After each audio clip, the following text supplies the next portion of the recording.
power on. What could this future look like? Where would 1 trillion humans live? Well, it's very interesting.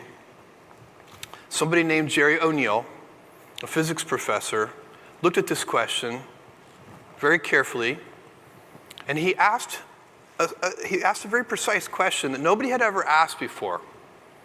And it was, is a planetary surface the best place for humans to expand into the solar system? And he and his students set to work on answering that question, and they came to a very surprising, for them, counterintuitive answer. No. Why not? Well, they came up with a bunch of problems. One is that other planetary surfaces aren't that big. You're talking about maybe a doubling at best. It's not that much. They're a long way away. Round trip times to Mars are on the order of years. And launch opportunities to Mars are only once every 22 months, which is a very significant logistics problem. And last, you're far enough away that you're not going to be able to do real-time communications with Earth. You're going to be limited by speed of light lag. You're certainly, the kids sitting here, probably some of the adults too, don't even think about playing Fortnite with somebody on Earth. That is not going to work.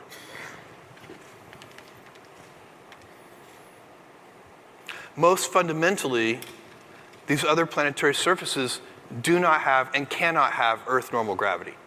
You're going to be stuck with whatever gravitational field they have. In the case of Mars, that's 1/3 g. So, instead, what O'Neill and his students came up with was the idea of manufactured worlds, rotated to create artificial gravity with centrifugal force. These are very large structures, miles on end, and they hold 1 million people or more each. Here's the International Space Station for scale. This is a very different kind of space colony. Let's take a look at what they might look like inside. High-speed transport, agricultural areas. We added a little drone there. Cities in the background. Some of them would be more recreational.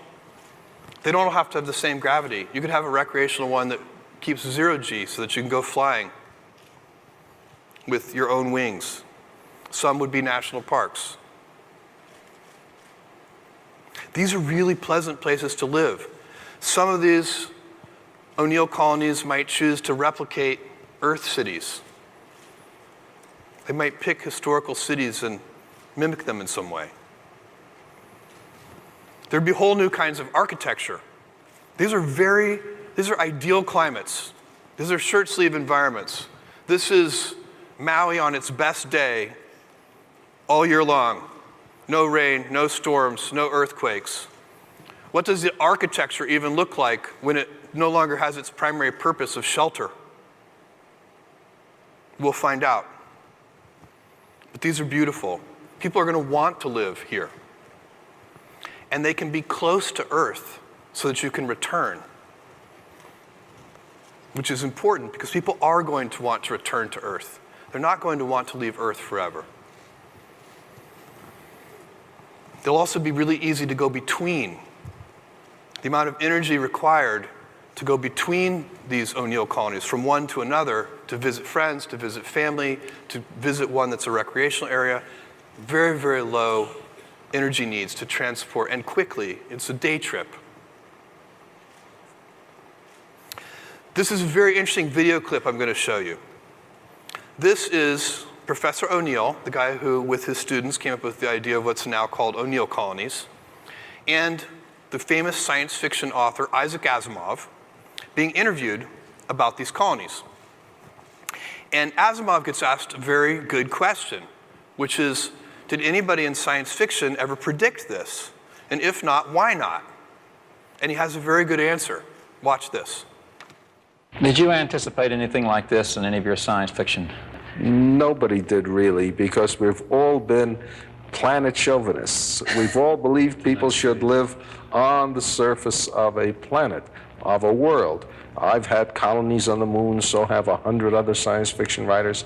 The closest I came to a manufactured world in free space was to suggest that we go out to the asteroid belt and hollow out the asteroids and make ships out of them. It never occurred to me to bring the material from the asteroids in towards the Earth, where conditions are pleasanter, and build the worlds there. Planetary chauvinists. All right. If we build this vision, these O'Neill colonies, where does it take us? What does it mean for Earth? Earth ends up zoned residential and light industry. It'll be a beautiful place to live. It'll be a beautiful place to visit. It'll be a beautiful place to go to college and to do some light industry. But heavy industry and all the polluting industry, all the things that are damaging our planet, those will be done off Earth.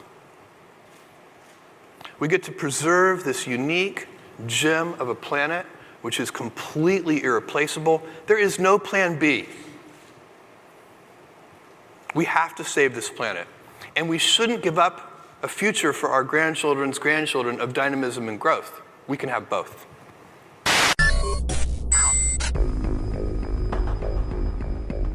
Earth, 2019. Dominant species, human. Galactic potential rating, 0. Cultural affiliation, combination of government and global businesses, corporatism, legacy institution. Species still conservative, superstitious, and religious. Ecologically illiterate, largely unaware of cosmological foundation of love. Level of technological dependence is disturbingly higher than the galactic standard. Species distracted and behavior controlled by technology companies. System error. Advanced concepts detected beyond normal human levels. New galactic potential rating, over 9,000. Transmission type, podcast. Host, The Man of Tomorrow. Brian Sovryn. Source, Sovryn Tech.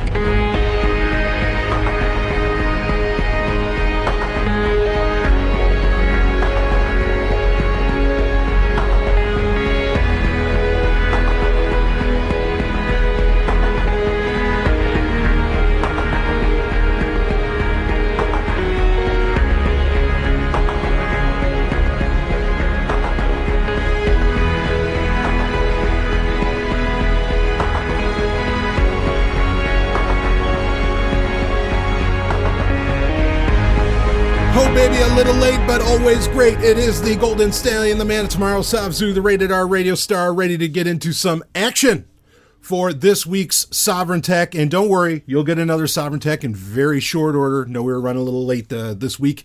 But, schedule, things, busy guy, running a whole network here. Zomia 1, what are you going to do? You got to make all this stuff happen. You got to make it all come alive and make it available for you.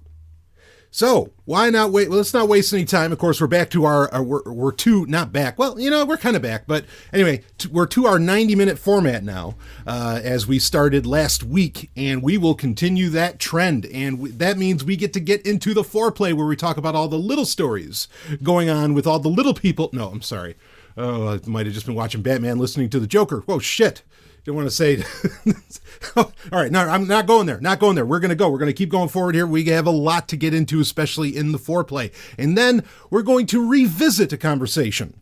You might have heard a little bit in the opening audio there. We're going to revisit a conversation that we've had around Jeff Bezos' plans for outer space, but really, I think he let the cat out of the bag, things that we have been talking about on Sovryn Tech for a long time that I said he is all about, and I think he ended up proving it so with quite a few lines that he put in a recent, well, it's not a conference, but event that he basically held, and that's what some of the audio you were hearing came from. But we'll get into that for our main story. Then we got a hell of a HackSec to get into, talking about WhatsApp, and we got a whole lot more. So anyway, let's start talking it up. Let's get into our foreplay here. And wow, opening this baby up. Actually, I'm going to start off with this.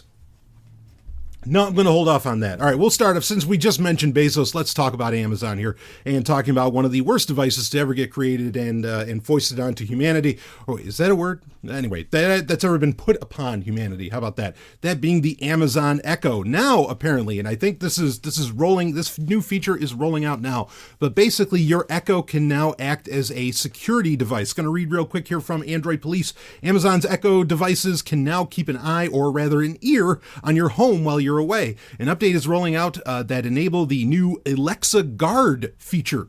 Just tell your Echo that you're heading out and it will begin listening for signs of trouble on the homestead. This feature was in beta testing over the last few months, but now it's coming to all users. To enable Guard, just say, Alexa, I'm leaving, on your way out the door. Alexa Guard can listen for specific events like the sound of glass breaking or a smoke alarm going off. If it hears something like that, it can send out smart alerts with audio snippets for you to check. I'm guessing in your app, your Echo app. If you've got an Echo Show, the alerts will link you to a live video even.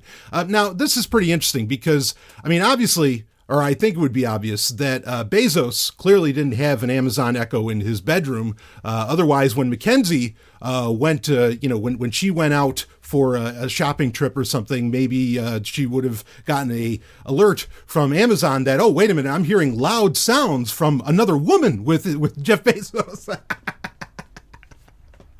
Just goes to show.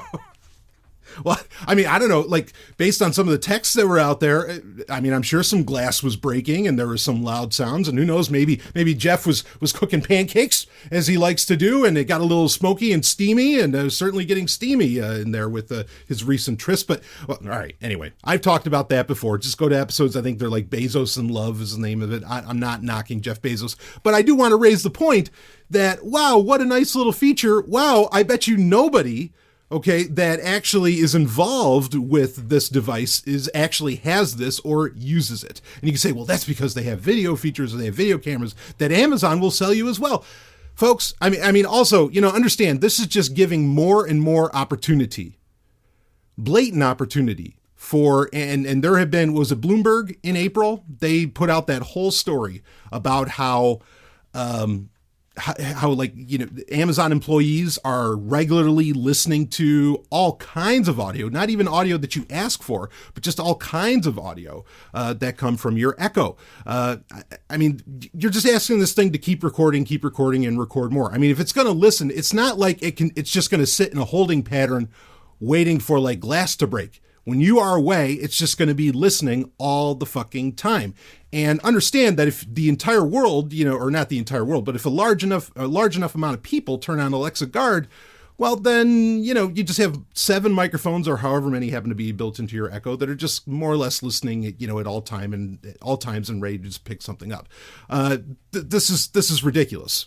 Just straight up. This is an insane idea. I'm sure you might think that, oh, isn't that so handy? I'd even debate how well this damn thing would work. But regardless, it's out there. It's a feature. If you love your Echo, I guess you're probably going to end up using this. And, well, yee-hoo for you.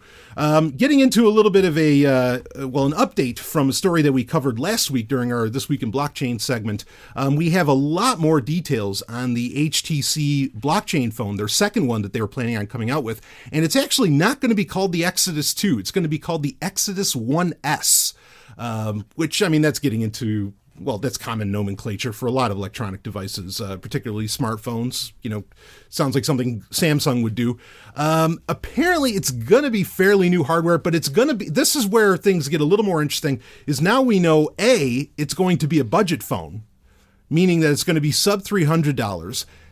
That makes it a little more interesting, because since it's going to be on the cheaper end, that if it's the idea of getting a supposedly more secure, because the secure enclave, the hardware and the software built in to work well with blockchain, if it's to get a more secure system, put in, or get a more secure wallet effectively, or transaction system. That's what I meant to say. A transaction system with a smartphone, which is what I think most people are generally hoping how blockchain transactions would happen through. I'm not saying I agree with that. I'm just saying that that's what a lot of people hope for. To make it a sub $300 phone, I mean, that is a step in the right direction. As far as if you're going to have a world with both blockchain and smartphones, I might argue for something different, but whatever. Okay, if that's the case, then that gets interesting. The other interesting thing is that this will have the capability to, and they're saying this is going to come end of Q3 2019. I have a hard time believing that. I mean, unless they've had this cooking for a good long while, which I also have a hard time believing that too. But they also say that it's going to be able to act as a full Bitcoin node. Okay. Now, again, from a business standpoint, making it sub $300 for any smartphone is a good idea, blockchain smartphone or otherwise. Okay. I mean, really, it's a good idea because people are not spending, they're not putting out the crazy money, for, I mean, with iPhones, they're basically falling into an Apple rent program, with Samsungs and others. I mean, their numbers are showing it. They're running into trouble. So is LG and so on. So going this direction, but now the full node, capability, that's where things, they do get a little more interesting. I mean, let's be clear here. Two things. One, there's no way this isn't going to destroy your battery life. I mean, there's just no way. The Bitcoin blockchain itself is over 200 gig now or so. So you're going to have to put in a really serious micro SD card, okay, to even be able to take advantage of that. In fact, HTC even says that you're going to need a micro SD card put into this that can store, the blockchain more or less to be a full node at that point. Also, I mean, it's going to hit performance. I don't think, while this gets a little more interesting, I don't think this is going to be practical. Like, do I love the idea of there being that many more Bitcoin nodes out there? Oh, I think that's fucking dynamite. But I don't really see this happening. And you say, well, 200 gig, like who even has a 200 gig SD card? Well, actually, just recently, I just saw it yesterday. I think just yesterday, finally, it's like $450 with SanDisk finally came out with the 1 terabyte micro SD card, which we know phones have, or higher end phones have had it built into where they can handle a 2 terabyte micro SD card. So the 1 terabyte is finally out there. So, I mean, it's possible. Even if you run something, if like you run a VPN at all times, like your standard stock open VPN implementation, not like the VPN that Google has built into Google Fi or something, but if you have, the stock VPN, or if you're running like Orbot regularly for Tor or something like that, I mean, it hits your battery, you notice it. And I feel like unless this is going to come with like a 10,000 milliampere battery, you're not going to get through the day if you're running this as a Bitcoin node. That's a theory. That's a guess. I'm sure they've thought about that. Maybe they're going to put a huge fucking ass battery in this thing. But I recommend that they do. Anyway, I'm going to be keeping an eye on this because, at that sub $300 level, then it turns into something where actually it could onboard new people, onto cryptocurrency. I mean, it really could. And I mean, I still don't feel totally confident. I like a good separate hardware wallet, like a Trezor. That's where I think things should go. But this could onboard people to cryptocurrency. I'm not going to deny that. Like there's a possibility of that really being a thing. But they have to market it hard. And I don't even think they have a marketing budget. Again, I still stand by what I said last week. I don't know that HTC is even going to be a company in Q3 of 2019. I mean, that's the bad shape that they're in. So, but this is an interesting move in the present world that we live in. I'll certainly give it that. Anyway, let's move on from that into some other stories here. Interestingly enough, Project Campfire. For those that don't remember what Project Campfire was, we talked about this, where supposedly Google was going to allow Chromebooks to dual boot into Windows. This has been canceled. It's dead. It's gone. It's not happening. I'll say quickly, it doesn't need to happen, right? Because your Chromebook already runs just about anything you'd want to throw at it anyway. Your basic, in fact, at Google I/O, which I don't think we're going to end up talking about much. I didn't think there was that much interesting that got laid out anyway. Just a bunch of features in Android Q and stuff like this. But anyway, they said that every Chromebook coming out in 2019 is going to be Linux app ready, meaning that basically, as we've talked about before, where Chromebooks are, a very versatile system. You're running Chrome OS, very secure. Not private because fuck Google, but very secure. and you're going to be able to run, you'll have the Google Play Store, so you can run most Android apps, and then you can run a lot more, and there's more all the time that are more compatible. You can run a lot of Linux apps. That's a very versatile system. Very interesting to have that. Do you really need Windows at that point if you can do all of that? Probably not, especially since what most people use computing devices for today generally gets done through some Android or iOS app anyway, and since you have the Google Play Store, you're in pretty good shape there. So, Project Campfire not being a thing, I mean, for a Chromebook, it's one thing for a Chromebook to run some Linux apps, right? Or even to install Ubuntu on it with how they used to do that with Crouton. It's a whole other ballgame to have to run Windows, even Windows Lite, which, with Windows Lite, that's something that's coming down the line. In fact, I saw boy, at some point we might get to talk about this. Was it Lenovo? They showed off, they didn't release it yet, but they showed off their foldable PC, their foldable laptop. And it is a full-on Windows 10 or Windows. It was weird, the wording, because it didn't really say Windows 10. It just said built for Windows, or it said something along those lines. That was the language. And I think that was pointing at Windows Lite, which is this somewhat more basic version of Windows, obviously designed for always connected PCs, which the Lenovo, it's an X1. It's a ThinkPad X1, but it's a foldable one, where it's a foldable screen. That's what I mean by foldable. Of course, every laptop's foldable, right? But no, this is literally a foldable LED screen, just like the Samsung Galaxy Fold, but this is an entire laptop, like a 13-inch laptop. It looked really interesting. Obviously, this is where they were going to go after they had that, Lenovo had that other device that came out. What was that? Not the Notepad. There was the foldable one that had like the touch keyboard on it that I said, wow, that's the future. Well, obviously, the reason they skipped a generation on that is because they are just going with a full-on foldable LED screen. But anyway, like Project Campfire, that is dead. You're not going to end up making that happen with Windows. And, well, again, it just doesn't need to.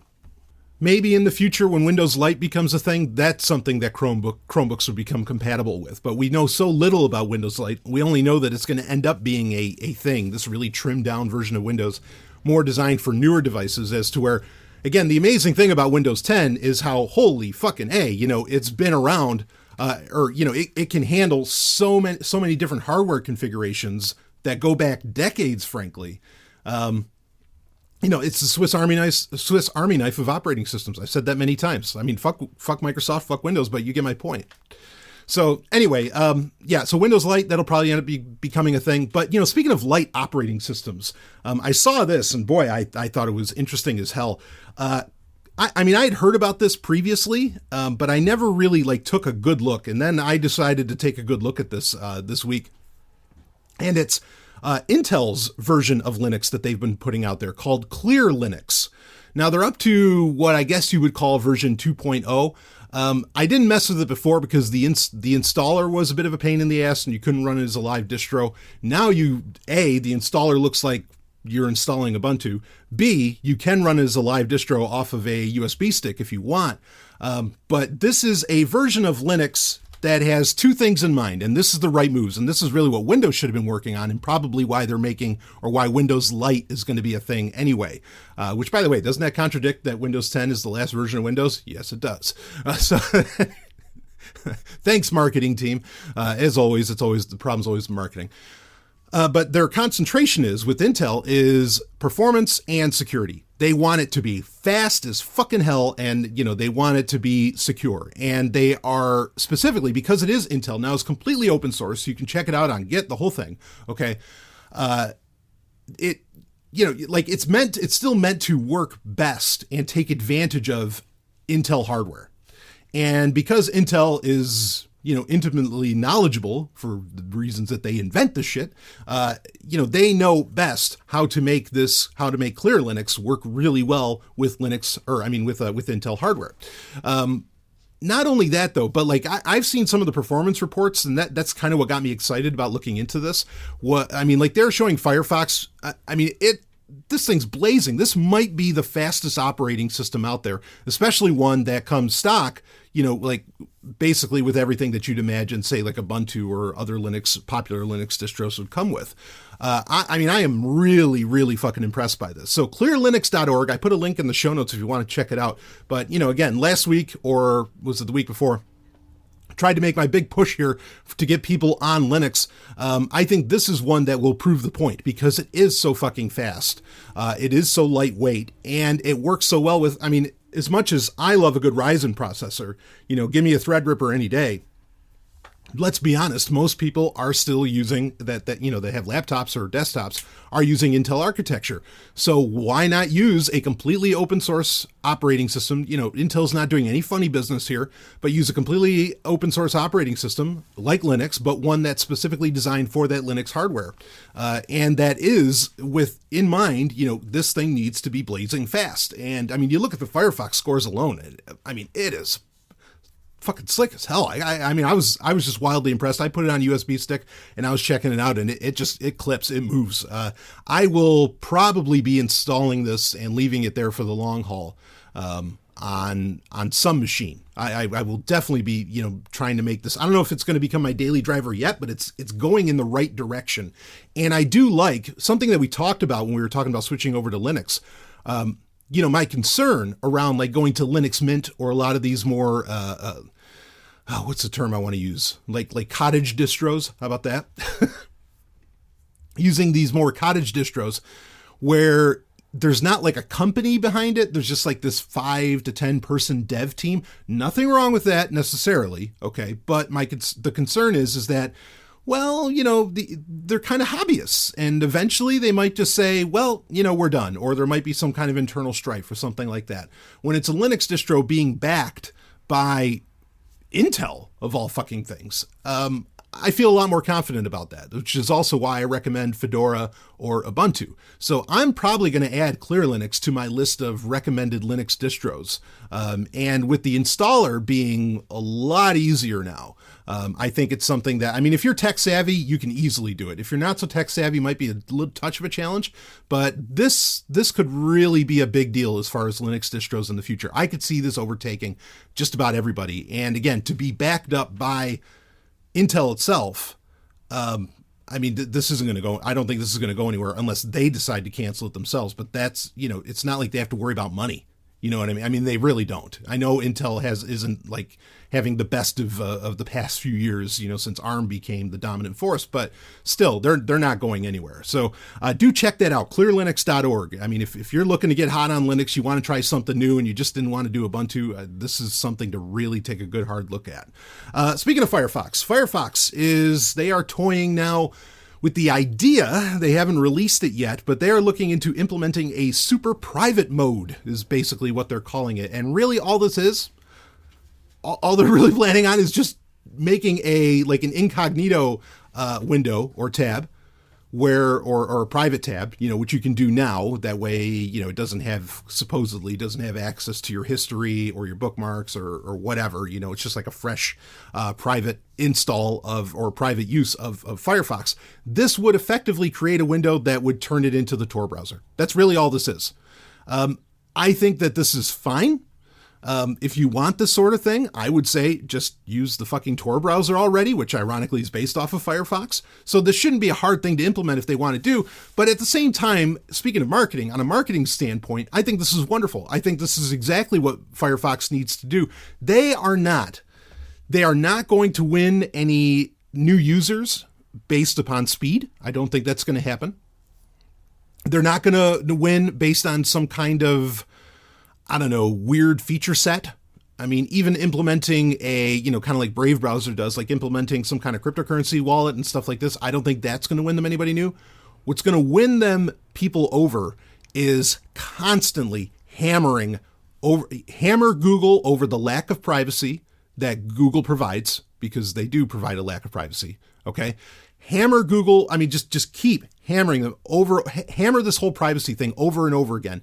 And just make it, and if people are going to flip out, if, people that schlep out ads, if websites are going to freak out because, oh shit, Firefox is so private now, we can't track what users are doing, we can't follow our ad impressions, we can't do this. It doesn't matter. If your mission in life is to just get more users, this is the direction Firefox has to go. And going so far as to, basically implement Tor right into Firefox itself, even if it is a certain mode, I mean, I think that's the smartest thing in the world they can do. And it's the direction that they have to go if they want to get more users. They have to push that privacy message really, really hard and go crazy with it. I mean, make it the scariest goddamn thing that you can. I think that's just about the only way that you can go, because you're not going to compete with Google on any other metric. It's the only thing you can hurt Chrome on is privacy. And I mean, and especially when you have Microsoft Edge coming out, which we don't have the May 2019 Windows 10 update yet. But with Microsoft Edge switching over to Chromium, and a lot of people getting very excited about that. I mean, you've got to do something now. And if that includes like, hey, you're going to make Tor easy for everybody, or make it available to everybody with the same install that they did, of Firefox. Yeah. I mean, that's the direction to go. So I'm supportive of this, but at the same time, just install the fucking Tor browser already. Or, if you want to be really saucy, use Tails. Woo. Anyway, so I know Tails isn't practical for everything, but it's getting there. All right, let's get on to another little story. Speaking of privacy in Google, I thought this was really, really interesting for quite a few reasons here. But there is this fits in with the whole Linux conversation too. I don't know how to pronounce his name. Gail Duvall, one of the guy who created Mandrake Linux, which was a big deal. Mandrake was a really big deal. And he's been involved in open source developing forever. In 2017, now this kind of skipped my radar. I wasn't exactly aware of this because I would just push for like Lineage OS or, not Android. What is it? Replicant, right? Replicant. That's the really open source Android operating system. But he created an Android alternative. I mean, it's Android based, but it's like Lineage OS basically, where it's Android, but without the Google, or at least you have the option to not have the Google. But this is like really without the Google, because some people will install Lineage OS, but then they'll still put, G apps on there. They'll still put the Google Play Store. It's called EOS. I'm guessing that's how you say it. It's /E/OS. And it's the un-Google smartphone. That's kind of the way that they're marketing it. Now, here's an interesting thing is Duvall now he is selling, and I'll put a link in the show notes. You can just say that you're interested for right now, but he is looking to sell phones. This kind of reminds me remember when Cyanogen was trying to offer its own smartphones with its own operating system and everything? That's kind of like what OnePlus came out of, right? But he is looking to sell de-Googleized Android smartphones effectively, but instead they'll be running, EOS. This is interesting. This points at that, I've said that these kinds of things are going to end up coming down the pike, that people would recognize the need for this and the desire to get away from Google, but then not to run to Apple, because how is that any better? If you want to check this out, he's apparently just going to install it on popular smartphones. So, I mean, there's not a whole lot of overhead involved here. I think this could be really cool. And of course, the problem becomes, what app store do you use? Well, as we've always said, use F-Droid.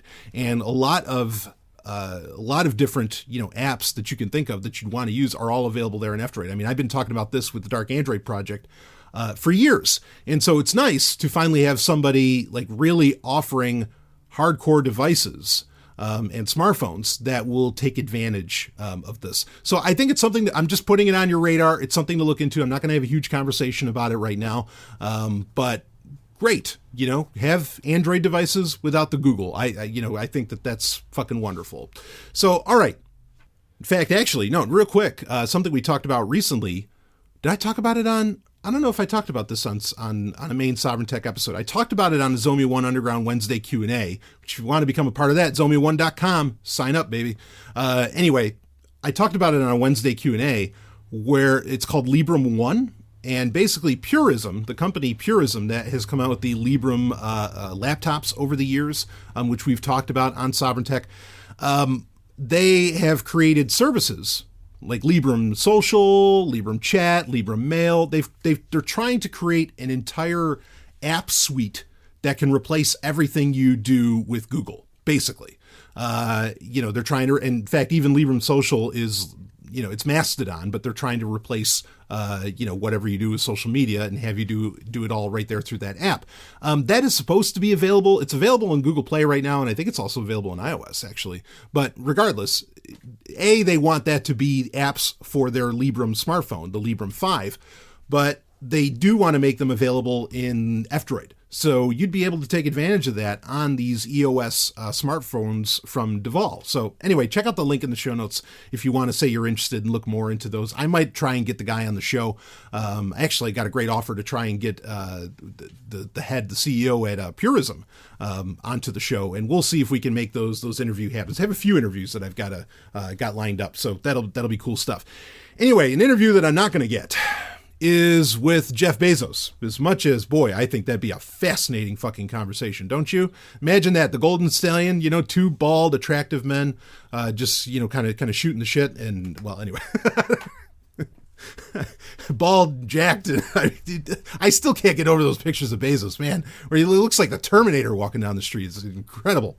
But anyway, Bezos had an event recently and we kind of talked about this because he put out not like a press release, not exactly a tweet, but he put out some information about his plans for how he wants to go to outer space. Okay. But he made a big splash with this going to space to benefit Earth event. And this is a very, very long, it's almost an hour, and it's more or less him that whole 50 minutes or so. He plays some clips there's clips from Isaac Asimov and Gerard O'Neill, which we talked about previously when we were discussing this on Sovereign Tech recently. We talked about how he said that, he plans on the Earth being for, basically being zoned light residential and might have some light industrial. And his whole gist is he wants to go to the rest of the solar system.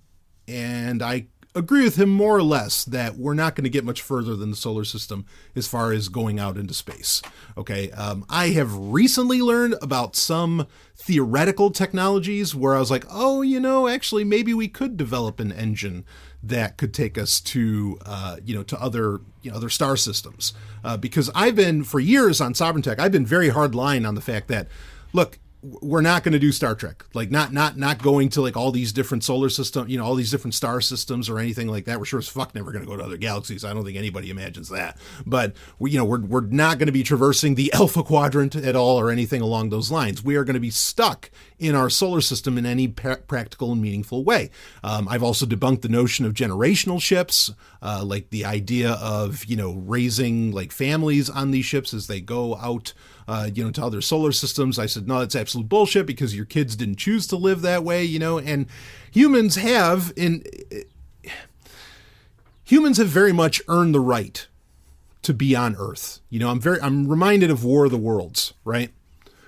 Where, and let me make this point. If this is the first time you've ever heard the show before, let me make this point very clear. Science fiction is not just fiction. Science fiction is a mental tool. It is a logical and emotional tool to help you understand the rapid changes and technological progress that we are going through as a species today.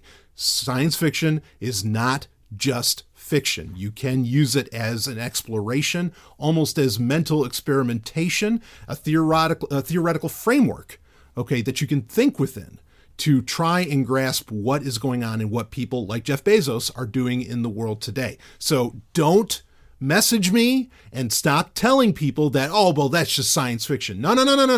You don't get to write off science fiction that way. You can write off your mystery novels. You can write off your latest Daniel Steele novel as that kind of horse shit. You can't do that with science fiction. It's a completely different animal, and that's why it creates such passionate, rabid fans within that genre as compared to others.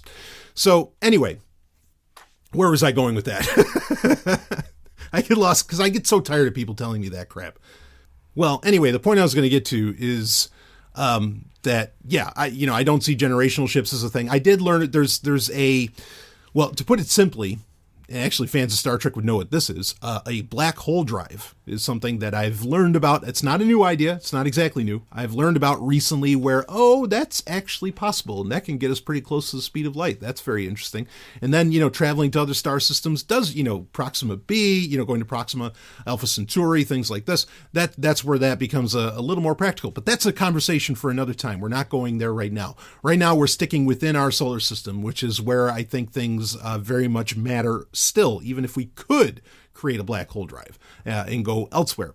So anyway, Bezos has this major event. Again, the going to space to benefit Earth. There's a link in the show notes where you can watch the entire 50-minute presentation. I have kind of the Cliff Notes version here, thanks to Gizmodo. I know it's not pronounced that way, but that's how we do it here. And Matt Novak did the write-up, which I've read from a lot of Matt Novak's stuff on Sovryn Tech in the past. And we get a lot more detail about what Jeff Bezos has in mind for going to space. Again, we had a big conversation about this recently on the show, but there's enough new details and a big reveal and some big goals that were not a part of the conversation at that time that now we have those details from Jeff Bezos himself. So I want to get into this. Basically, he is saying that, the Earth is the best planet. We have to protect it. This is the home of humanity. Oh, right. What I was bringing up earlier about science fiction was War of the Worlds. So, and that plays into this. War of the Worlds, how do the Martians die? Spoiler alert, it's only been around for 100 years. But spoiler alert, they die from the common cold.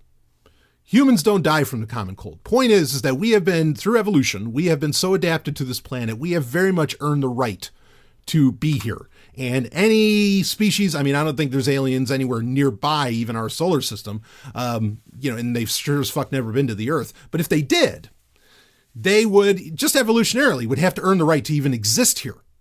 Okay, they would have to survive the onslaught of viruses, bacteria, etc., that we have overcome through evolution and also to some degree, through our own ingenuity, medical science and so on.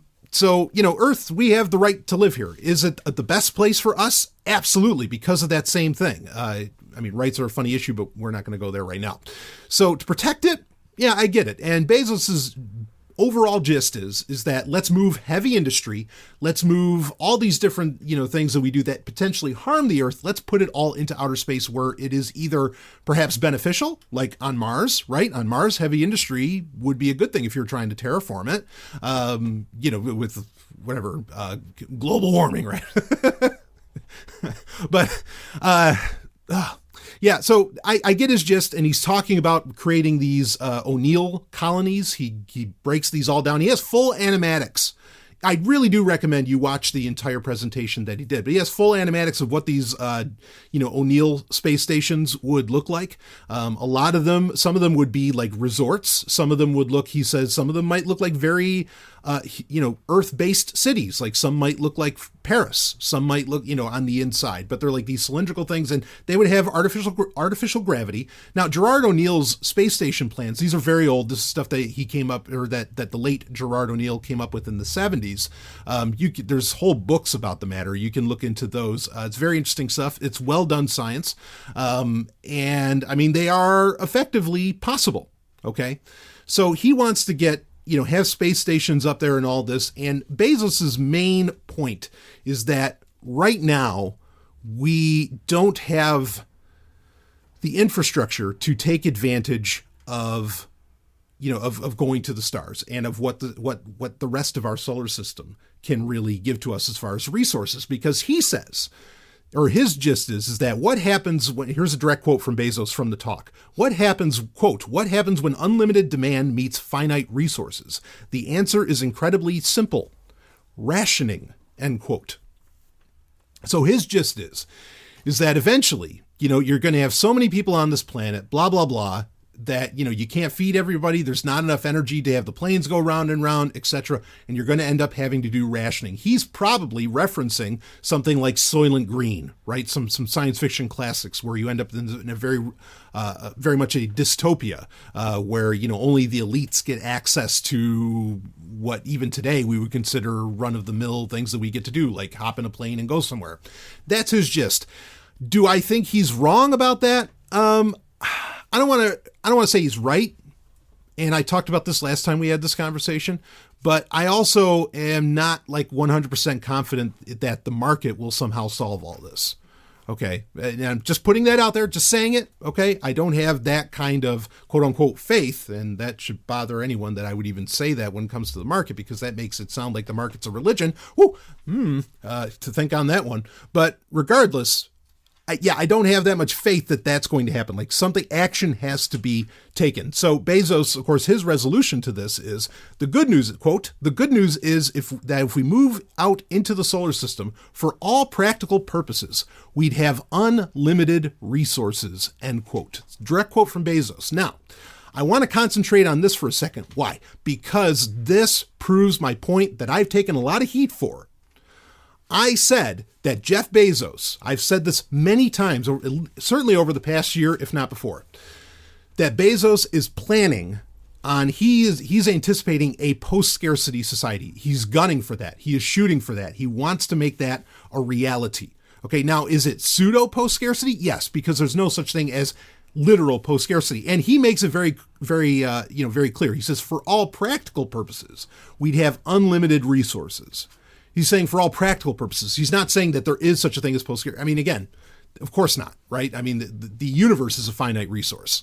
So here it is, that one line, total proof of what I've been saying for a while, that Bezos is shooting for.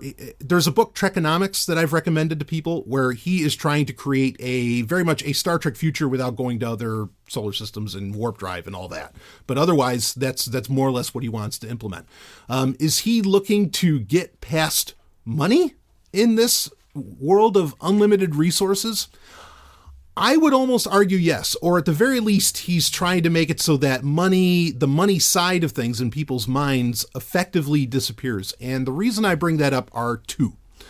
One is, and one has to do with cryptocurrencies. One is that you have, the Amazon Go stores, where you just go in, there's no cash register. You go in there and you just walk out with whatever you have. Okay. Now, do you still pay for it? Yes, but it's like linked to your account and everything. And you just, an NFC chip or something sets it off as you walk out the door, however that ends up working out. And I think that that's very much Bezos's like dream of the future, is that you just walk into a store, you get what you want, and you walk out. No cash register, nothing like that. Okay. So that's part one, where I think he's trying to maybe not literally get past money, because I know a lot of people bristle at the idea, how could you ever fucking get past money? But at the very least, that for the everyday person, they don't interact with a financial transaction. Okay, I think he's shooting for that. The other reason that I think he's doing that is the fact that Amazon's never really gotten into cryptocurrencies, which just about any serious financial analyst or economist will tell you that's the fucking future.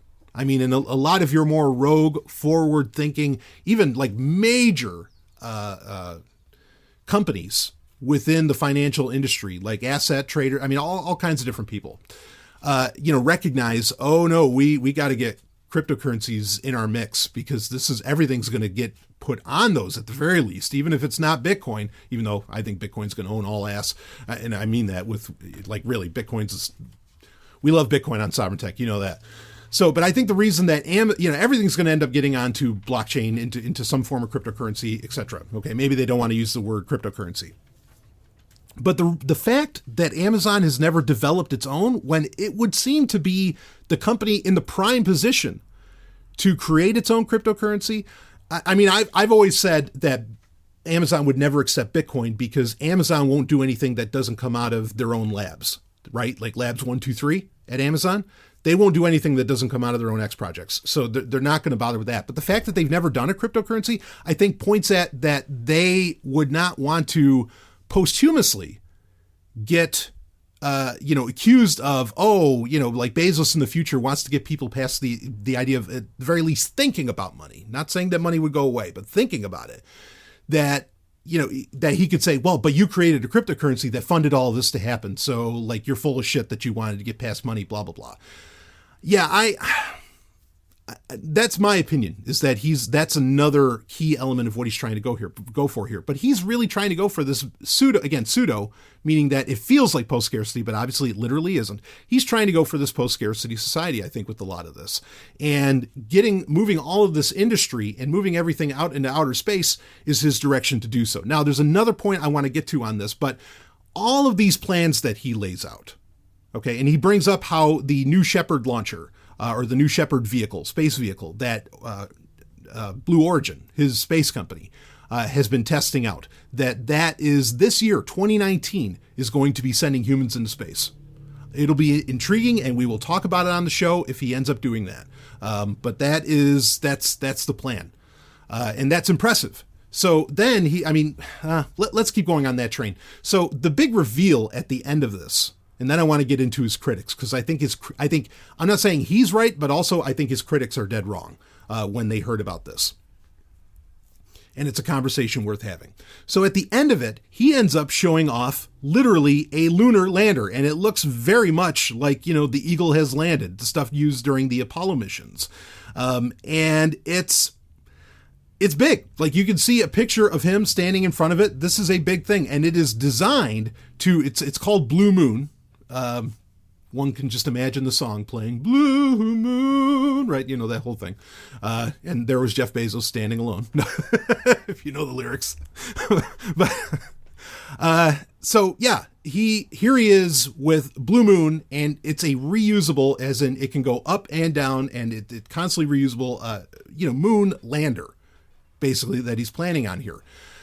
So he wants to, colonize the moon as much as which is a major part of the solar system, obviously, but that is maybe the stepping stone to getting to building a lot of the O'Neill stations, and everything else that he has in mind for our solar system.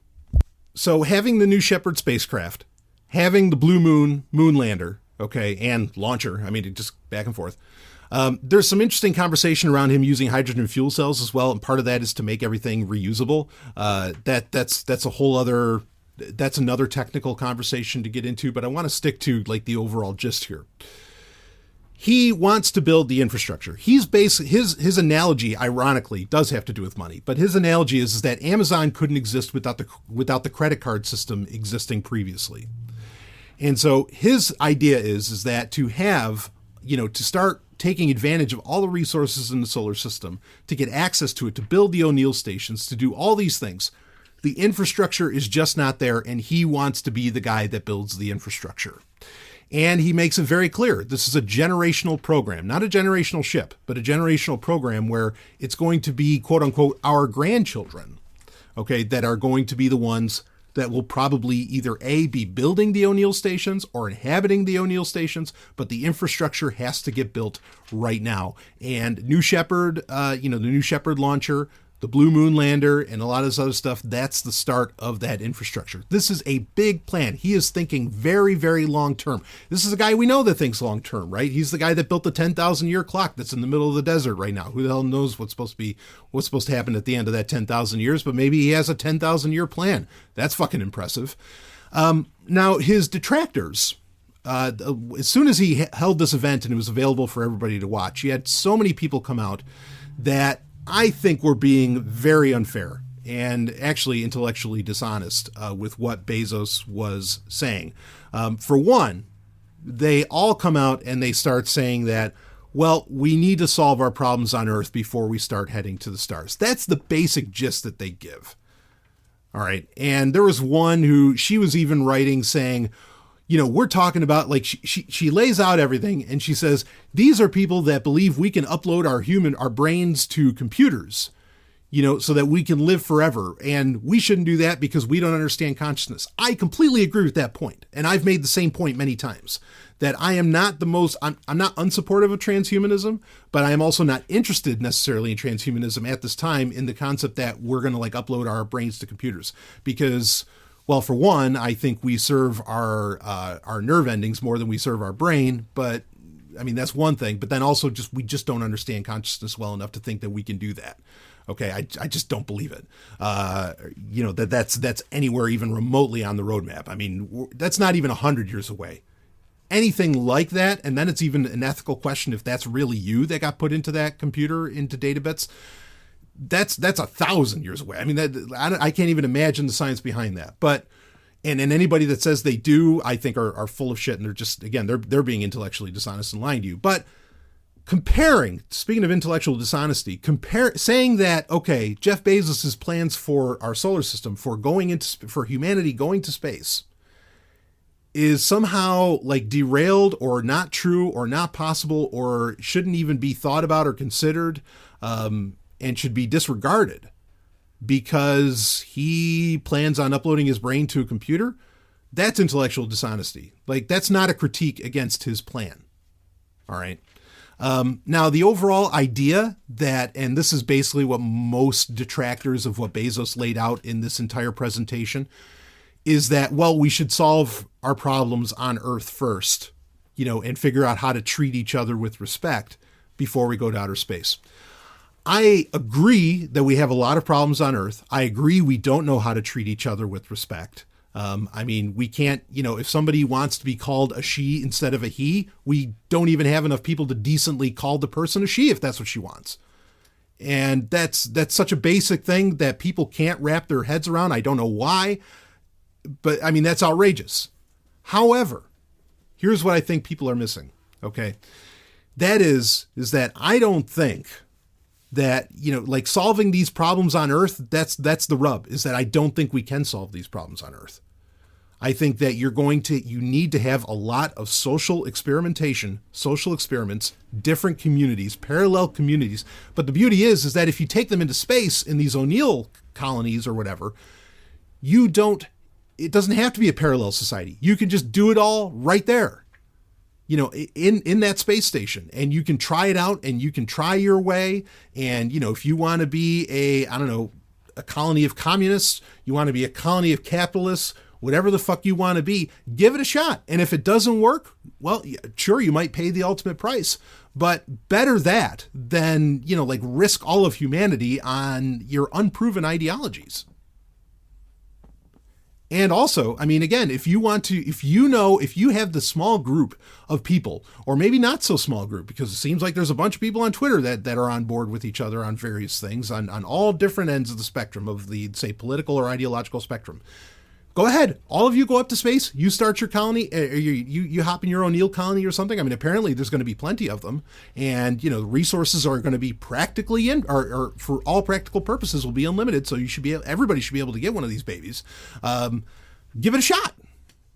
I mean, that's the thing, is that as long as we are under the gun, and we literally are under governments, right? Government, as said by President Obama, government is the monopoly on the use of force. Okay, and the monopoly on violence. As long as we are under governments, as long as we are under the gun, as long as we are under that monopoly on violence, we cannot possibly try living in genuinely different ways and ways that we have perhaps evolved to. We can't. So saying that we should solve the problems here first before we go to the stars, no, we're never going to solve them here. Not while there's government, and sadly, I think there's always going to be. I mean, I'm an anarchist, folks. I don't want it, but I'm just saying that I don't see how it's ever going to go away. The only way we're really going to figure out how to treat each other with respect, how to grow as human beings into what we can truly be, I think, is we have to get away. We have to go to the stars. We've got to get out of here. Do we piggyback on Jeff Bezos's plans, to get there? I could see where there's a practical argument for that. I really could see where there is. I'm not saying I like Jeff Bezos. I'm not saying I agree with everything that Jeff Bezos, is putting out there. But I have said over the past couple of years that I think within the next 5 to 10 years, we are going to end up in space. And Bezos directly referenced Vice President Mike Pence's edict, basically, that we need to be on the moon by 2024. Well, here it is. He has the Blue Moon lander. He wants to make it a reality. He says that he can make it happen. And a part of me says, yeah, you know what, go for it, because we're just going to piggyback on that shit and we're going to go build our own stuff, away from you. And so I'm opposed, but also not opposed. Do I trust Amazon? Do I trust Jeff Bezos? Not at all. But is what I have predicted coming true, that within the next 5 to 10 years, and I said this back in 2017, that we're finally getting to that point where humanity is going to have a more permanent presence in outer space, and everyday quote unquote people are going to be out there? Yeah, that's happening. And I don't have to necessarily be 100% supportive of who's doing it and how they're making it happen, but to take advantage of it, I'll be there for that. I'll be there to take advantage of that. I cannot wait to look out my window. Okay, now, I mean, look, on Earth, I love it. I love looking out a window, seeing beautiful green, beautiful flowers, beautiful, bees and bugs and everything else going around and all the wonderful animals. I'm so on board with that, okay? But at the same time, there's a very big part of me that cannot wait to look out the rear window of something and see the Earth in its entirety, that blue ball, and I'll just wave, a nice little wave to it. I'm game for that. At least once. I gotta try it. Anyway, we'll be right back with some more Sovryn Tech. Woo!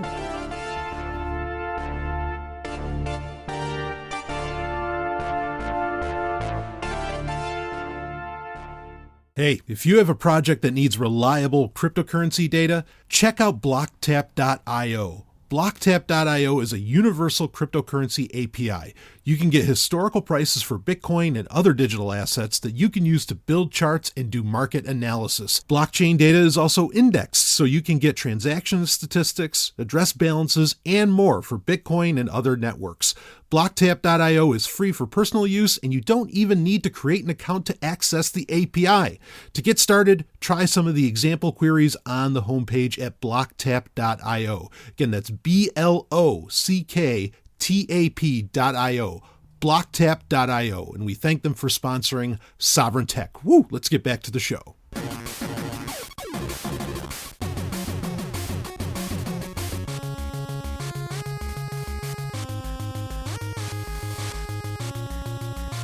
HackSec.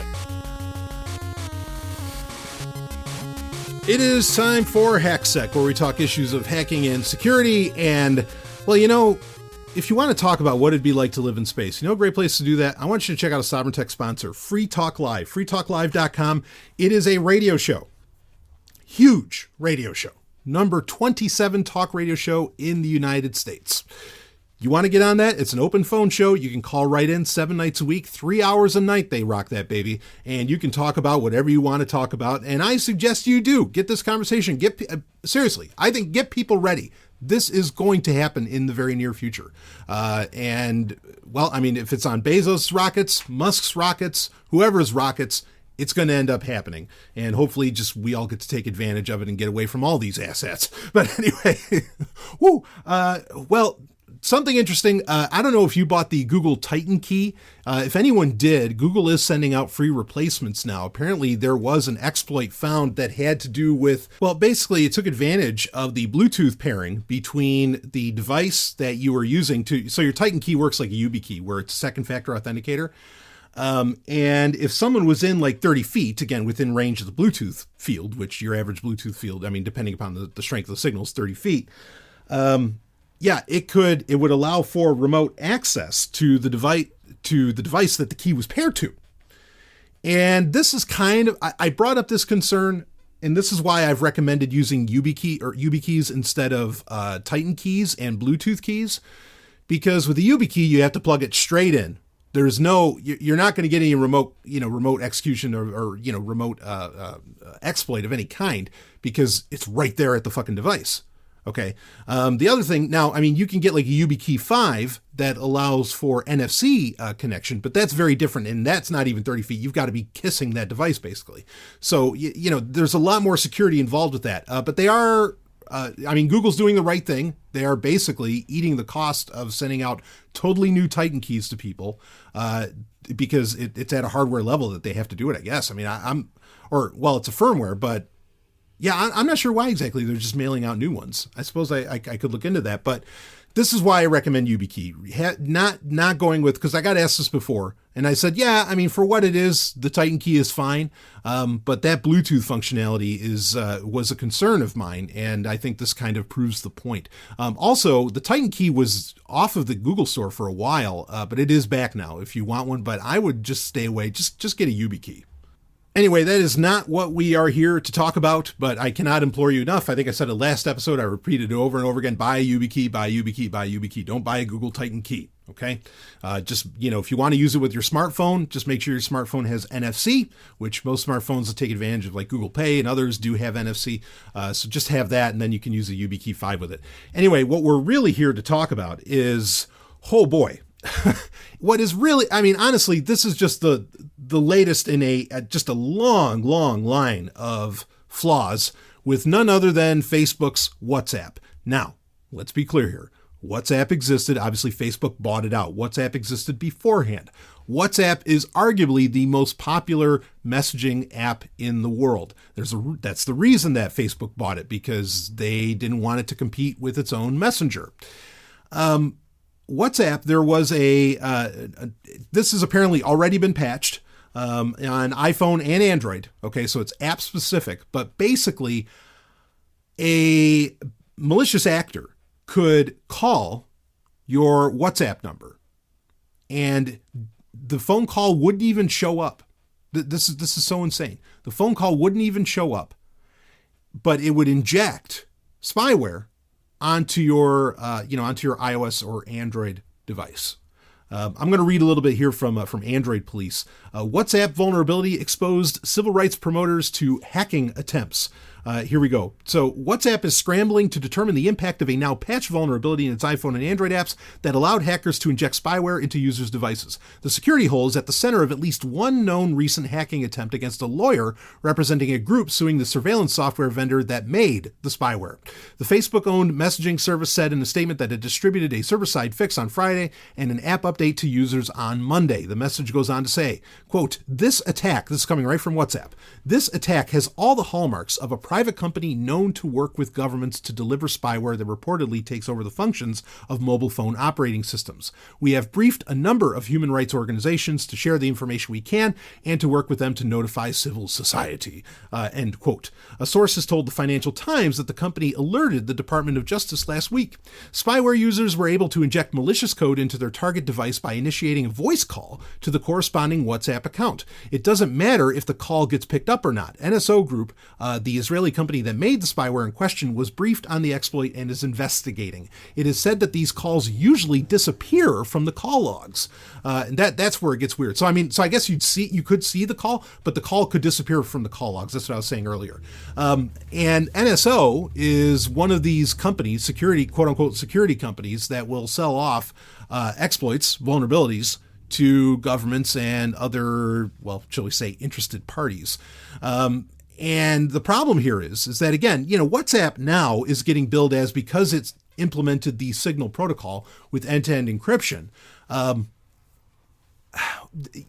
everybody, activists, and again here, this lawyer and whoever else, they're thinking they can use this and they can use this with relative security.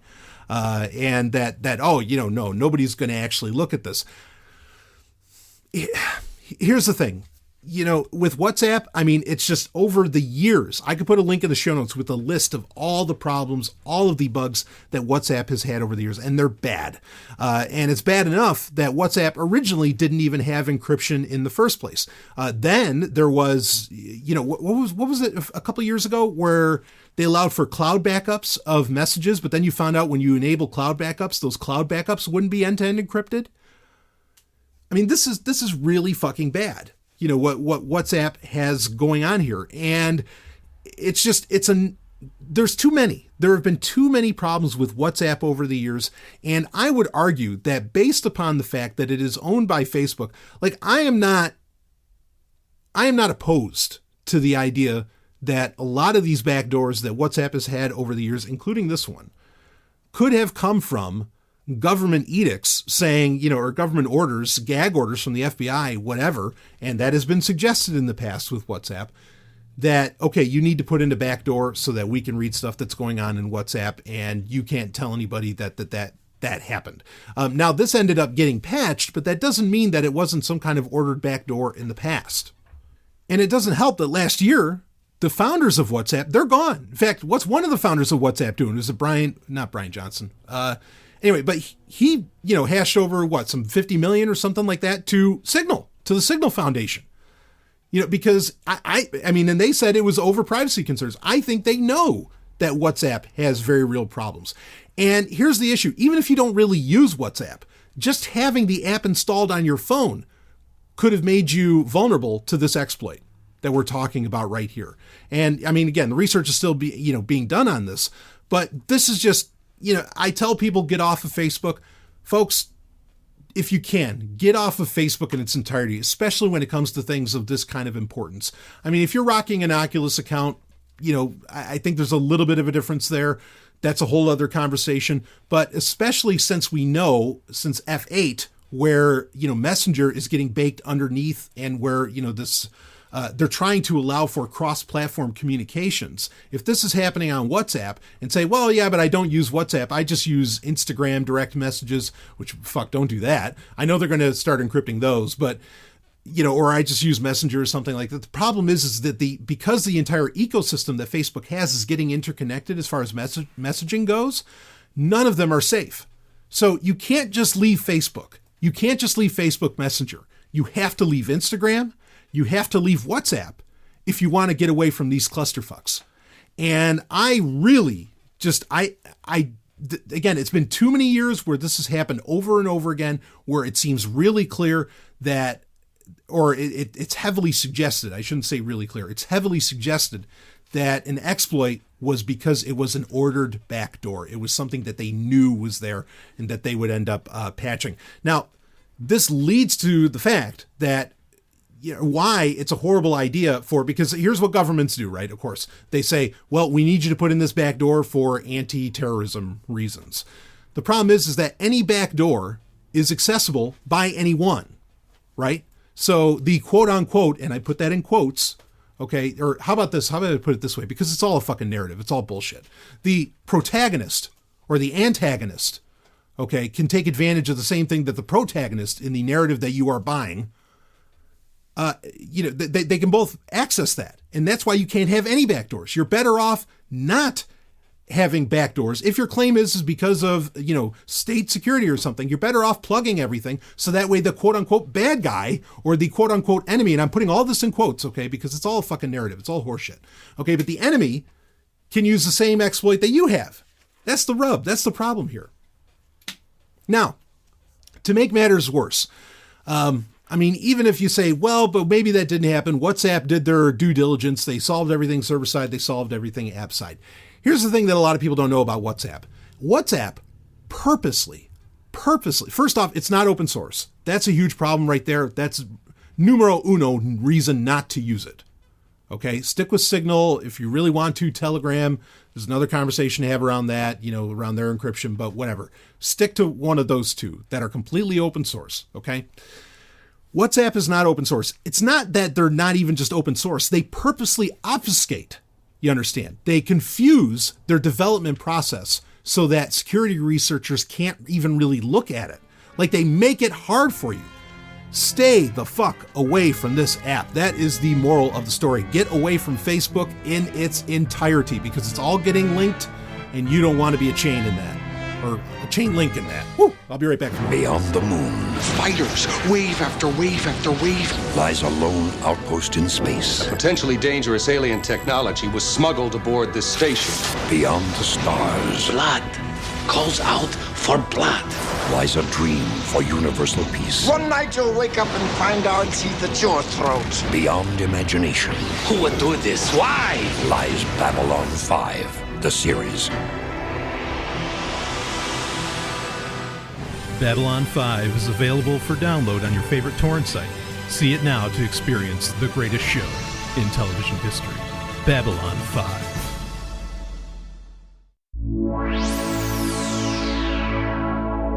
This week in blockchain. That's a chain you don't want to be a part of with Facebook. But, blockchain, on the other hand, well, yeah, that's something you might want to be on board with. A company, actually a tech giant that has been on board with blockchain for maybe ahead of any other tech giant, that would be Microsoft. And they recently came out with something called DID. And this is the decentralized identity solution. And why they made it DID, I don't know, because that doesn't exactly like chalk up to decentralized identity. Maybe that's a decentralized ID. So that's DID. Yeah, so there you go. Anyway, they have developed this and they are baking it into Microsoft Azure. So basically, they are creating an identity system within blockchain. In fact, it can even work with the Bitcoin blockchain. And, Microsoft was actually, I've forgotten this. They are one of like the founding members of the, the Decentralized Identity Foundation, something with the DIF. This is a group that's been around for a little bit. I don't agree with a lot of what that group puts forward. This is an interesting, idea. It really depends how they want to end up implementing this. Now, putting ID on blockchain has been a dream for many, many years. I have consistently spoken out against it unless you're going to make those identifiers somehow anonymous. Okay. They're really trying with DID. Microsoft here is trying to replace like OAuth, like where you do sign in with Facebook, where you sign in with your Facebook account or sign in with your Google account and all of this. They're trying to replace that system and make it a much more secure one and one that is actually a lot more. You could say that Facebook tried to make it so that there's very little information shared with the service that you sign in with Facebook with, but we have seen those exploits as well that have proven that's not exactly so.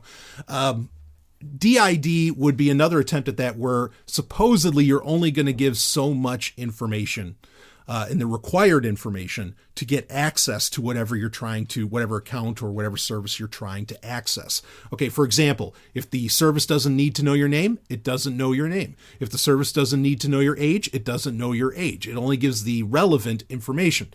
The thing is that you have to want it that way, and any service can arbitrarily ask for all of it. And that's sort of the problem, is that even if you make that possible, and this is a technology that's been around for over 10 years that IBM actually developed called Identity Mixer, where instead of giving and this is the example I give every time on Sovereign Tech, and I've mentioned it many times over the years. If you go to a movie, okay, rated R, you have to be 16 years or older. Now, does the movie theater, say you use DID to get access or to buy a ticket online, right, using the Atom app or something like that? Does Atom or the movie theater need to know your exact age? No, they just need to know that you're older than 16. Okay, so it can just identify and say, no, this person is older than 16. It doesn't have to give you the rest. The problem is that while this is interesting, DID is interesting in that it's accessible to anybody basically that uses Microsoft Azure as a backend. Okay, that's great, but again, the company has to want to act ethically in implementing it. And that's where I don't get excited. Okay, because I don't know that they're going to actually do that. Sure, they might want to implement this. And also, my other problem here is that a decentralized identity system, while you can say there's no central point of failure in it, okay, and you can encrypt what's there, again, part of the problem is that if a company just wants to access all the information and does want your name, if you want to use or buy from that company or use their service or whatever, you're still going to have to give that over. There needs to be a mindset change. Just having the technology in place doesn't mean that the tool is going to get used properly, right? So there's that concern. My other concern is that I think, and this falls in line with what we've talked about recently, why a lot of tech investors and even tech CEOs, except for maybe Bezos, are interested in blockchain and cryptocurrency and so on, is because in the event, in a catastrophic civilization or some societal destroying, at least a good chunk of it, some kind of economic collapse, some kind of societal collapse. In the event of that, a decentralized data set could survive such a thing, right? And so, investors want to be able to hold on to their store of value, which cryptocurrencies would be a great way to do that because they are decentralized, distributed, peer-to-peer, and so on. And you'd still be able to transact even at that point. I fear that an identity system would be the same thing, so that, basically the people on top don't lose track of the plebes. And that's how I worry, or that's what I worry about, that this kind of technology like DID, that's what its real purpose is. I have a hard time believing that Microsoft really doesn't want to know who you are, that they really want to mix up your identity, give you actual anonymity, and be secure with your information. I don't believe it. I mean, we're talking about a company that in the same breath wants all of your telemetry on Windows. I mean, and they do. And you could say, well, they have good reasons for that because they're testing out their OS and things like this. But clearly that's not helping them out at all. I mean, every update's a fucking clusterfuck and is deleting people's files. They don't listen. Maybe that's the only hope, is that they don't actually pay attention to us. I don't know. But yeah, I mean, this is interesting. It allows for a step in the right direction, like bringing IBM's identity mixer into fruition. But again, the tool has to be used properly. And I just don't have a whole, I'm concerned that it won't be. So yeah, interesting stuff, but it depends on who wants to use it and how they want to use it. And well, we'll see how that goes, and we'll be keeping an eye on where DID ends up getting implemented and how it gets implemented. Of course, honestly, maybe nobody will fucking use it. We'll see. So anyway, I'll be right back with some more Sovryn Tech.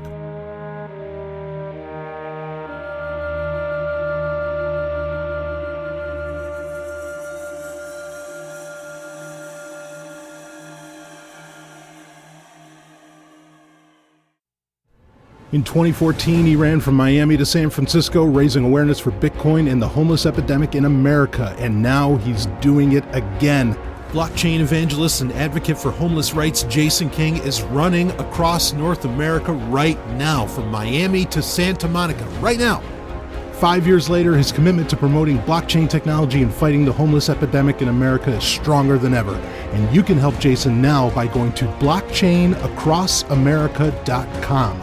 While you're there, donate to Satoshi Forest Sanctuary Incorporated to help the homeless, along with all kinds of other ways you can help. Get involved today. blockchainacrossamerica.com. That's blockchainacrossamerica.com.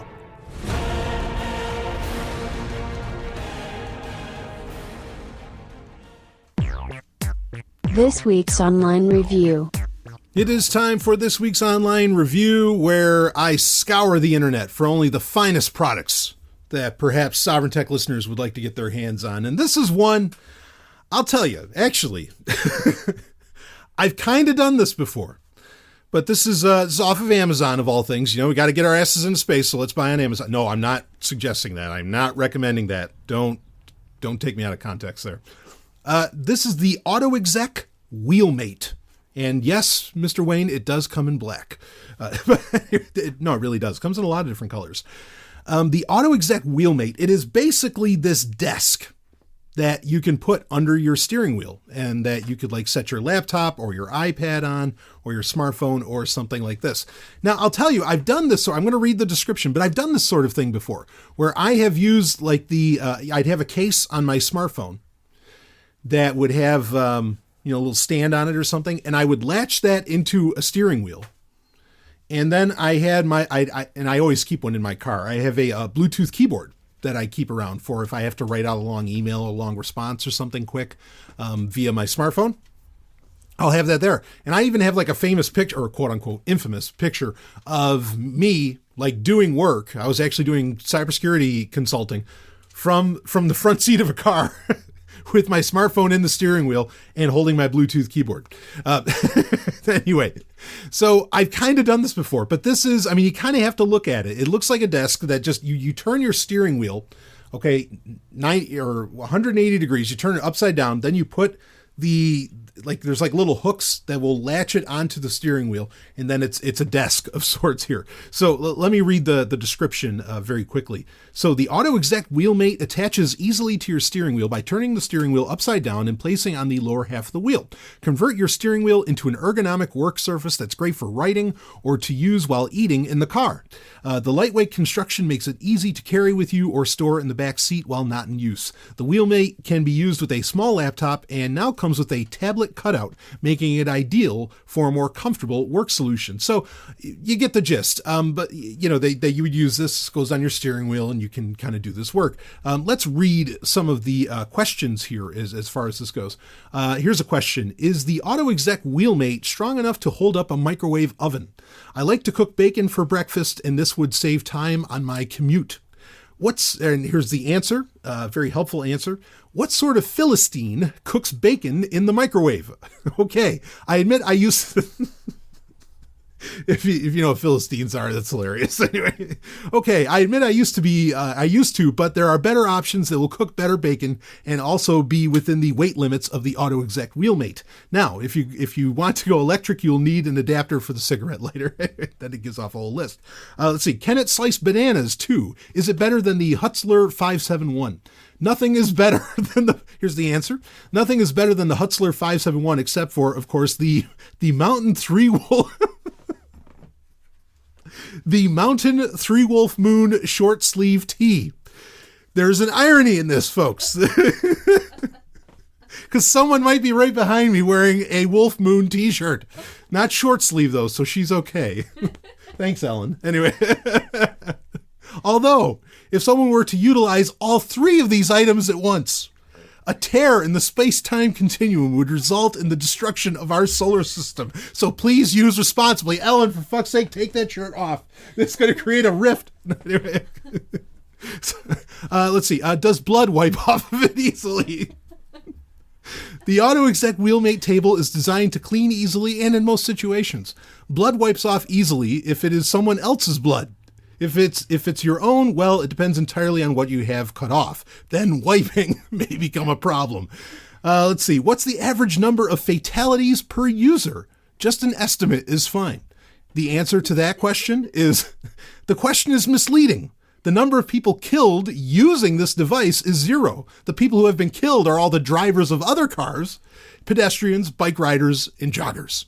So I'm guessing people are using this while they're driving, and obviously it's, I think it's meant to be used when you're not driving, but when you're stationary, but oh well, they're using it while they drive. So here's an interesting one. Perfect for a Starfleet helmsman. This is a 5-star review of the AutoExec Wheelmate. My husband Brad always warns me not to try and update my Facebook page while I'm driving. Quote, you'll hit another pedestrian, he says. Quote, this isn't the Enterprise. There isn't a deflector array, end quote. Then along comes a miracle product like this. I can now happily fly at warp speed down the streets of Los Angeles, laptop or mobile device perched right in front of me so I can keep both eyes right on it and on the road. It's so much easier to ignore all the frightened screams and annoying honking when you've got Facebook to look at while driving. Thank you, Wheelmate. So yeah, it's not a deflector dish. That might actually have been George Takei that wrote that, but anyway. Let's see. Makes a boring drive easier. You wouldn't believe how much more interesting my commute is now that I have something to do other than just stare out the window. I'm using it right now to post this review. So here's another one. Great for plein air highway scenes. Ever noticed the total lack of interstate landscapes in art galleries? Surely a major problem is our inability to position our easel in the center lane of America's real home, the interstate highway. Now the wonderful laptop steering wheel desk allows us to prop the canvas against the steering wheel and put our paints on the desk. Do remember to open the sunroof or put the convertible top down to get the right light. To get the right light for the Barbizon school effect. Wear your smock as the linseed oil does splash if you drive over section being repaved. So this is great for doing art while driving. You can put it there, you can see the easel, and now we can get like that real lifelike look of, yeah, he's right. I've gone to a lot of art galleries in my time. There is not a lot of art that has to deal with the American interstate. I mean, this is going to save that. This is going to solve that problem. Let's see what else we have here. Great for cutting veggies on my way home from the store. On my way home from grocery shopping or fishing, this car-mounted cutting board is phenomenal to cut carrots or clean a fish. When driving home, keep your knives in the cup holder. Result by the time you arrive home, just pop fish or carrots in a pot in 30 minutes, time saved.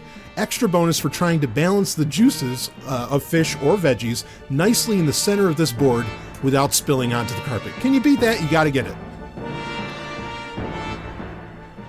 Hey, baby, I know. You are tired of Gmail. You have had enough. Well, I have a solution for you. What I want you to do is you go to Fastmail, okay? It's fastmail.sovereigntech.com. That's the URL you can use. You're going to get a discount with that. You are going to love this. This is email for email's sake. This company does nothing more. Just email, and they do it right. All the latest security technologies. You want to log into your account with your YubiKey? You can do that. Fastmail has your hookup. Very inexpensive plans. I want you to check it out. You go to fastmail.sovereigntech.com. That'll get you the hookup, and it's an honor to have them as a part of Sovryn Tech. Woo! Let's get back to the show.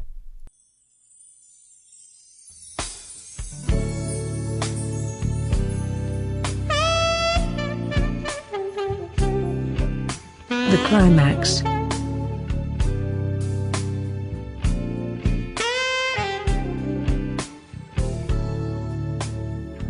It is time for the Climax, where I can talk about whatever the hell I want to talk about. And you know what? Calling an audible here, I am going to do a mini review. I have a mini review that I want to do of a piece of hardware that I've talked about on Zomia 1 Underground content. And normally I do my hardware reviews, and I do quite a few for like a special Zomia 1 Underground episode. But I'm going to do this here just to talk about it and then let you know about something that I think people really should be getting excited about and jumping on board with.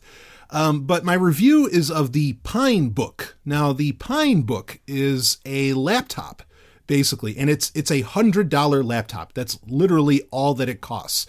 I had ordered mine. There's like a back order process. It's really crazy. They've been out for a little over a year. I had ordered mine a long time ago. And then finally, like, I got my coupon. You had to get this coupon code to be able to get it. And then finally, a little while back, I ended up getting it. And I've been messing with it. I got the 11-inch model. They also have a 14-inch model. Something they don't tell you, but because it's not listed on the site, they have updated the Pine Book. And I'll explain more about what it is, but just quick, they've updated it to where it has a 1080p screen instead of your normal 720, your 1366 by 768 resolution screen, which is actually really nice. It's a good looking screen. Basically, for a $100 laptop to have a 1080p screen is insane. But really all this is they took a Pine 64, which is not a knockoff, but basically, for lack of a better phrase, a knockoff of a Raspberry Pi. They put that inside of a laptop chassis, with the keyboard on it, a 1080p screen, and they put some nice ports adapted on it, and away you go. You can update the eMMC storage on it. It comes with 32 gig normally. You can buy, or I think it actually comes with 16 normally.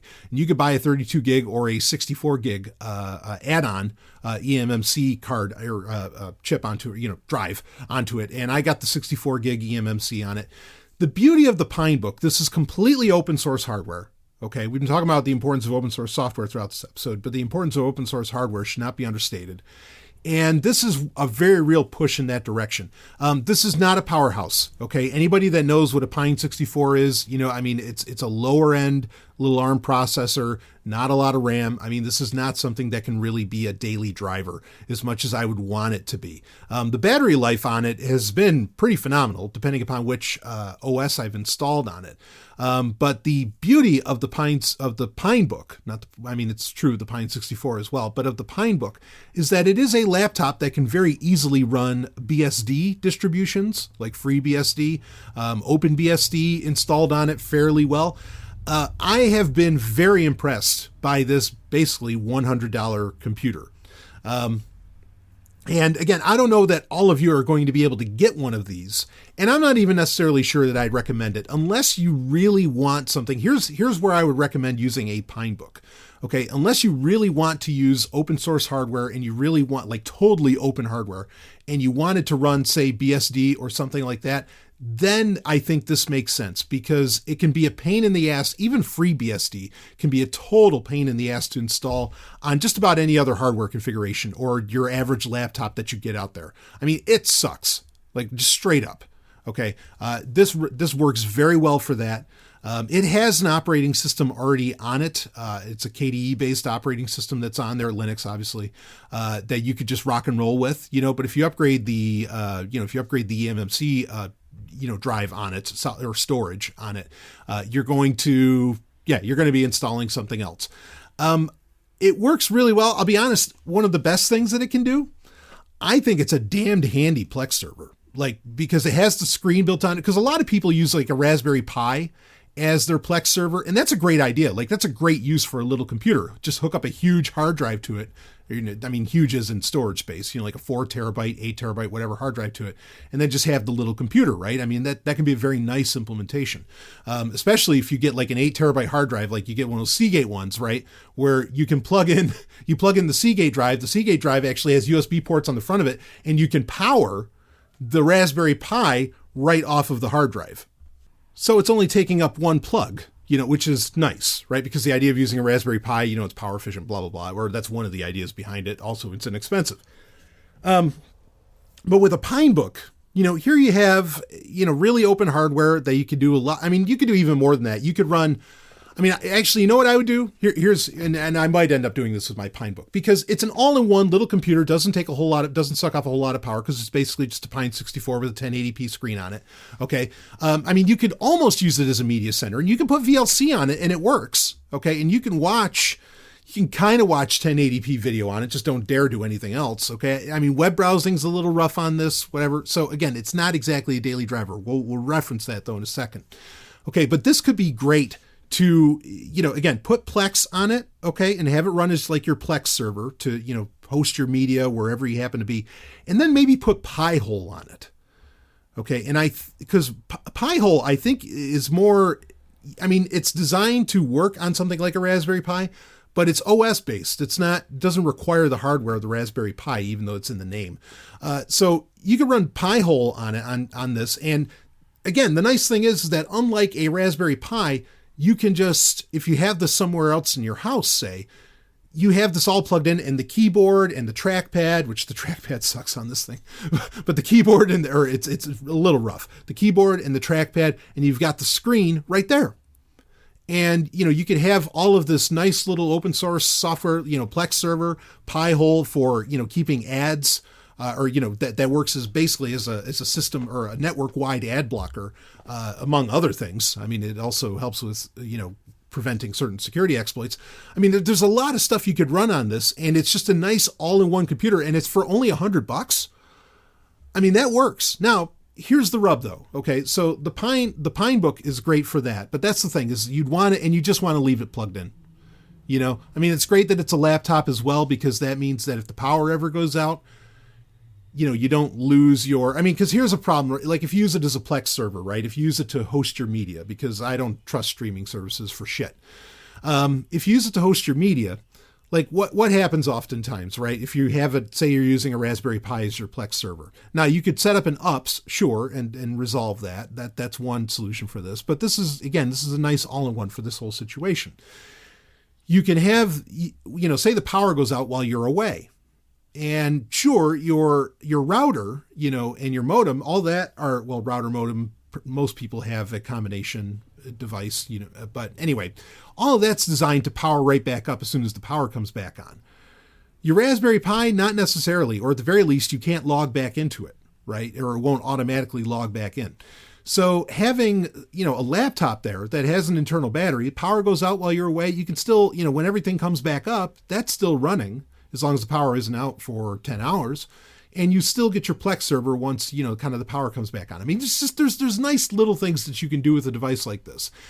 The main reason I wanted it is because it can take just about any operating system. It gives me a nice, easy platform to test a lot of different operating systems.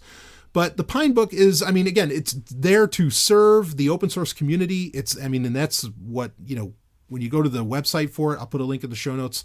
They tell you that, and they make no money off of these things. But it's kind of a proof of concept. And I think it was such a successful proof of concept that now they are doing what's called the Pinebook Pro. And this is supposed to come out this year, but the Pinebook Pro is basically the Pinebook philosophy, but they are going to apply it to, or, they're going to put it in more serious hardware and something that has the power, the RAM, the processing, all that, to be your daily driver, but have it be a completely open source hardware, implementation.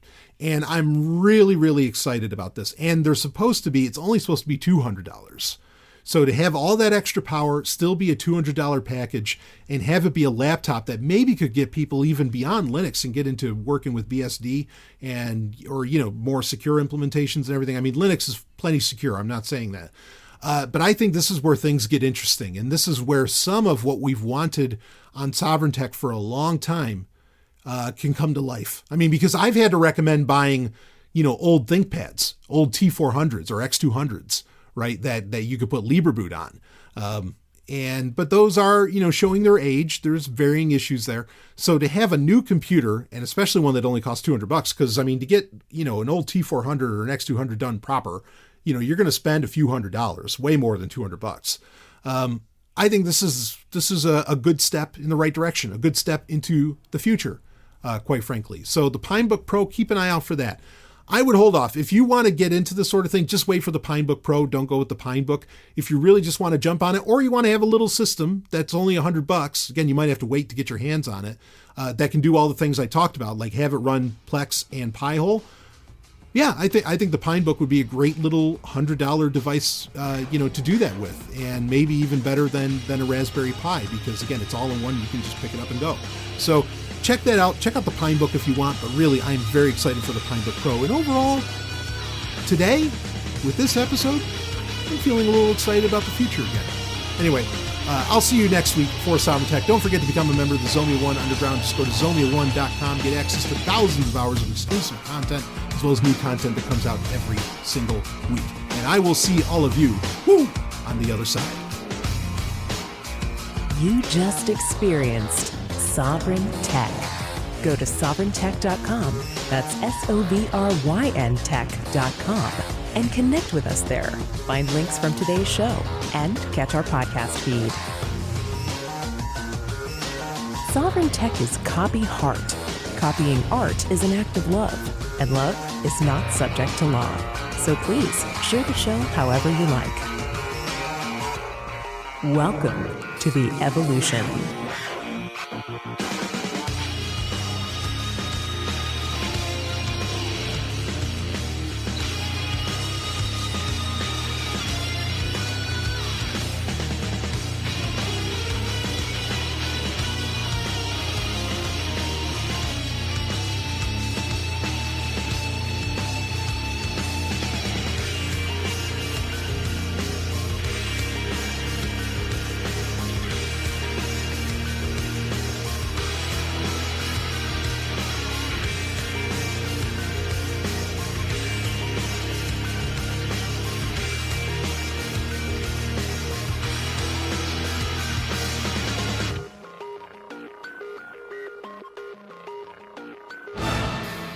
Woo! Can you get enough of the Man of Tomorrow? I didn't think so. Well, now you're going to get even more, along with some of the hottest hosts and podcasts around, because now Sovryn Tech has become an entire network. Woo! Zomia One, the most rebellious podcast network in the galaxy, with bleeding edge shows covering science, technology, and even pop culture.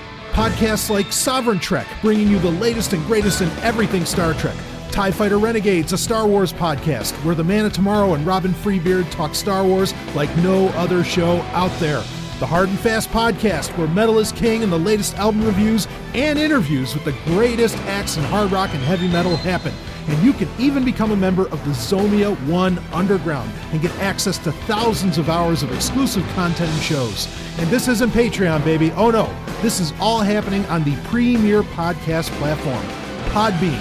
So head over to Zomia1.com, that's ZOMIAONE.com, and become a part of the future with Zomia One, and become a member of the Zomia One Underground. And while you're at it, download the Podbean app on iOS and Android. Be the future. Zomia1.com.